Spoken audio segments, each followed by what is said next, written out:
আগামী 100 বছর, 1000 বছর পরেও এই মাটি যদি টিকে, তো মনে রাখো এই মাটি শহীদ শরীফ উসমান হাদি রহমাতুল্লাহ আলাইহি আমার দেশের এই মাতৃভূমির এই ইমানদার যুবকের নাম আগামী 1000 বছর পরেও শ্রদ্ধার সাথে কলিজায় কলিজায় স্মরণ হয়।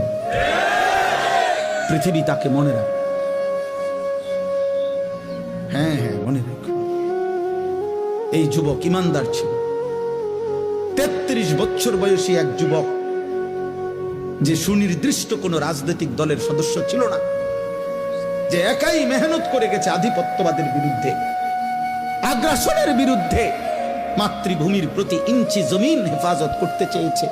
তার সামর্থ্যের সবটুকু দিয়ে সে বলেছে, সে পাক্কা নামাজি ছিল, 5 ওয়াক্ত নামাজ পড়ত, ফজরের নামাজ প্রতিদিন জামাতে পড়ত, ফজরের নামাজ ক্যাম্পেইন করত, সাথীদেরকে ফজরের নামাজের জন্য উঠাইতো, ফজরের নামাজের বন্ধুদেরকে সাথে নিয়ে এরপরে ঢাকা 8 সংসদীয় আসনে ওয়ার্কিং করত প্রতিদিন ফজরের নামাজের পরে। তুমি খবরে দেখো,